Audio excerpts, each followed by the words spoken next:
তাহলে প্রিয় শিক্ষার্থীরা, আমরা আজকে আমাদের পরমাণুর যে দুটি মডেল আছে থার্ড চ্যাপ্টারে, সেই দুটি মডেল সম্পর্কে বিস্তারিত ডিটেইলসে জানব। তাহলে পরমাণুর মডেল আমাদের এখনকার আলোচ্য বিষয়।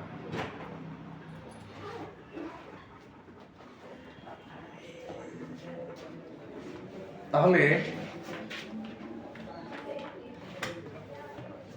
পরমাণুর মডেল আমাদের বইয়ে দুটি আলোচনা করা আছে। প্রথম পরমাণু মডেলটার নাম কি? রাদারফোর্ড পরমাণু মডেল। প্রথম পরমাণু মডেল হলো রাদারফোর্ড পরমাণু মডেল। এই মডেলটা বিজ্ঞানী রাদারফোর্ড কবে দেন? 1911। এটি 1911 ঠিক আছে। তাহলে এটি 1911 প্রদান করেন। কে প্রদান করেন? রাদারফোর্ড। তো ওনার মডেলটাকে আমরা দুইটা পার্টে বিভক্ত করতে পারি। প্রথমটা হলো স্বীকার্য, দ্বিতীয় পার্ট হলো সীমাবদ্ধতা। স্বীকার্য মানে হলো উনি আসলে মডেলটা নিয়ে অ্যানালাইসিস করে গবেষণা করে কি কি মানে থিওরি আমাদের প্রদান করছেন, টোটাল থিওরিটা, এটা হলো স্বীকার্য। আর সীমাবদ্ধতা মানে হলো যে ওনার পরবর্তীতে যারা বিজ্ঞানের অগ্রগতিতে কাজ করছে তাদের কাছে কোন কোন জিনিসগুলো উনি প্রমাণ করে দিয়ে যেতে পারেননি, এইটা হলো সীমাবদ্ধতা। অর্থাৎ পরবর্তী যারা আছে ওনাদের কাছে এই জিনিসগুলো এখনো প্রমাণিত হয়নি, তাহলে ওই জিনিসগুলো হবে সীমাবদ্ধতা। অর্থাৎ ওনার যে জিনিসগুলো উনি ব্যাখ্যা করতে পারেন না, এগুলো হলো ওনার সীমাবদ্ধতা। বুঝতে পারছো? তাহলে আমরা প্রথমে উনি যে থিওরিটা আমাদের দিছেন পরমাণু নিয়ে, সেই থিওরিটা আমরা পড়ব। ঠিক আছে? তাহলে আমি জাস্ট তোমাদের ওনার যে স্বীকার্যগুলো আছে সেই স্বীকার্যগুলো আমি তোমাদের আগে বুঝাই দিই। তাহলে ওনার প্রথম স্বীকার্য কি?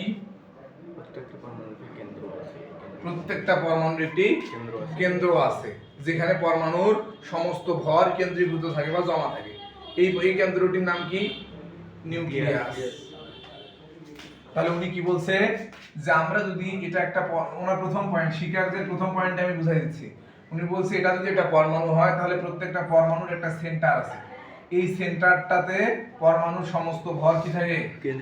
কেন্দ্রীভূত বা জমা থাকে। এটা কতদিনে বলছিলাম? তাহলে এই কেন্দ্রটাকে উনি কি বলে রাখছে? অর্থাৎ উনি কি নাম দিছে? নিউক্লিয়াস। তাহলে ওনার কথা অনুযায়ী পরমাণুর কেন্দ্রে কি থাকে? নিউক্লিয়াস থাকে। আর নিউক্লিয়াসে কি জমা থাকে? নিউক্লিয়াসে পরমাণুর ভর জমা থাকে। নিউক্লিয়াসে পরমাণুর ভর জমা থাকে।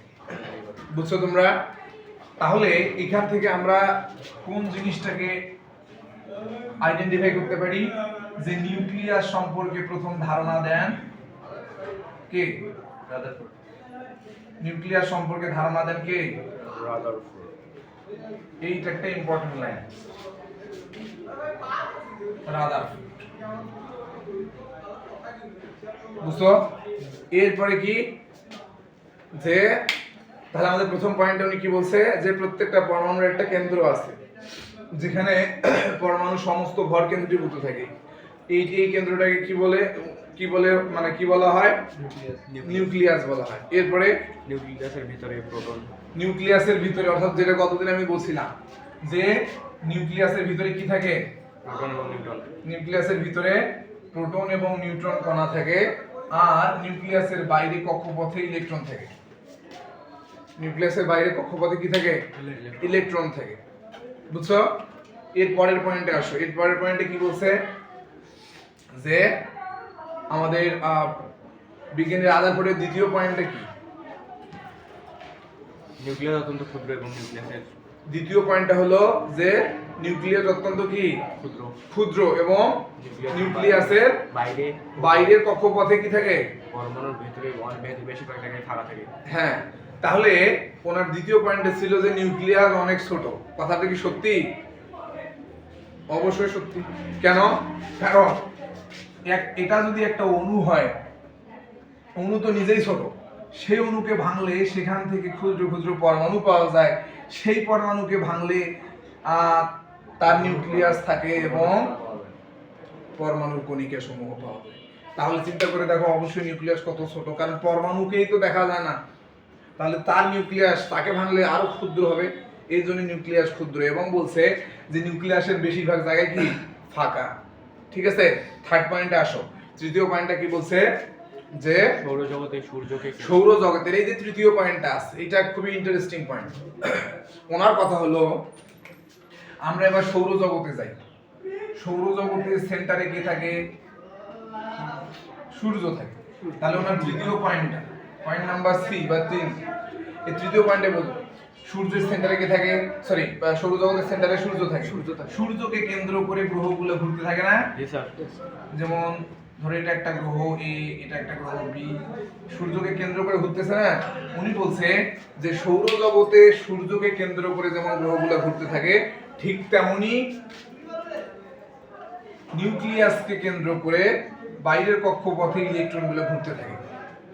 ওনার কথা যে সূর্যকে কেন্দ্র করে যেমন গ্রহগুলো ঘুরতে থাকে, ঠিক কি সেরকম কি যে নিউক্লিয়াসকে কেন্দ্র করে বাইরের কক্ষপথে ইলেকট্রন সমূহ ঘুরতে থাকে।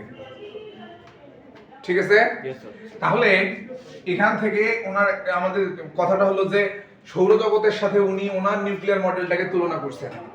ঠিক আছে, তাহলে এখান থেকে আমরা কি পয়েন্ট পাই? যে ওনার প্রদত্ত মডেলটিকে উনি কি করছে?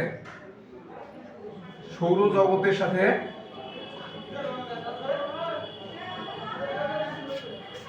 সাথে তুলনা করেন, যার কারণে ওনার মডেলটিকে বলা হয় সৌর মডেল বা সোলার সিস্টেম মডেল। এই কারণে ওনার মডেলটিকে কি বলা হয়? সোলার সিস্টেম মডেল বা সোলার সিস্টেম মডেল বা কি সৌর মডেল। এটা তোমরা জানো না? Yes sir. Solar system model বা সৌর মডেল। আর কি বলা যায়? সোলার সিস্টেম মডেল বা সৌর মডেল। এরপরে যেহেতু উনি এই মডেলে নিউক্লিয়ার সম্পর্কে ধারণা দেন, তাহলে এটাকে আর কি মডেল বলা যাবে? নিউক্লিয়ার মডেল বলা যাবে। তাহলে ওনার মডেলটাকে আমরা ওনার মডেলটা থেকে কয়টা নাম পাইলাম? তিনটা নাম পাইলাম। সোলার সিস্টেম মডেল, সৌর মডেল আর হলো নিউক্লিয়ার মডেল। ঠিক আছে, বুঝছো সবাই? এরপরের পয়েন্টটাতে আসো। এরপরের পয়েন্টে কি বলছে? ধনাত্মক চার্জবাহী নিউক্লিয়াসের প্রতি ঋণাত্মক চার্জবাহী ইলেকট্রন এক ধরনের আকর্ষণ বল অনুভব করে। এই আকর্ষণ বলের কারণেই কেন্দ্রমুখী এবং এই কেন্দ্রমুখী বলের কারণে পৃথিবী যেরকম সূর্যের চারদিকে ঘুরে। আচ্ছা, যাই হোক, শুনো, উনি বলছে যে চতুর্থ নাম্বার পয়েন্ট আমি জাস্ট পয়েন্টগুলো বুঝাই দিই। উনি বলছে কি চতুর্থ নাম্বার পয়েন্টে, যেমন এই যে প্রোটন যদি হয় এটা মানে প্লাস চার্জ, তাহলে এখানে যদি মাইনাস চার্জ থাকে তাহলে আকর্ষণ করবে কি না? কারণ আমরা জানি বিপরীত ধর্মী চার্জ পরস্পরকে আকর্ষণ করে।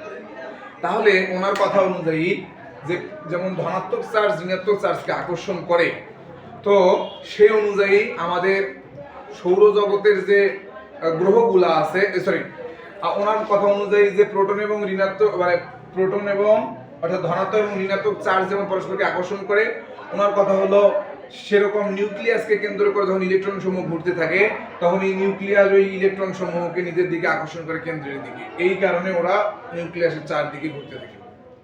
ঠিক আছে, এরপরের পয়েন্টে আসো। এরপরের পয়েন্টে কি বলছে? তাহলে আমরা দেখলাম যে রাদারফোর্ড পরমাণু মডেলের 4টে স্বীকার্য আছে। এই 4টে স্বীকার্য পরীক্ষার জন্য শতভাগ গুরুত্বপূর্ণ। অর্থাৎ এই স্বীকার্য থেকে এবং সীমাবদ্ধতা থেকে অবশ্যই গ অথবা ঘ নাম্বার কোশ্চেন আসবে। সেখান থেকে আমরা মডেলগুলো মুখস্থ করে নিব। মুখস্থ বলতে কি, জাস্ট যেভাবে পড়লে তোমাদের মনে থাকে সেভাবে পড়বা। ঠিক আছে, কিন্তু এটা মনে রাখতে হবে। ঠিক আছে, তো আজকে এই পর্যন্তই। সামনের দিনে দেখা হবে। ততদিন পর্যন্ত তোমরা ভালো থাকো। আল্লাহ হাফেজ।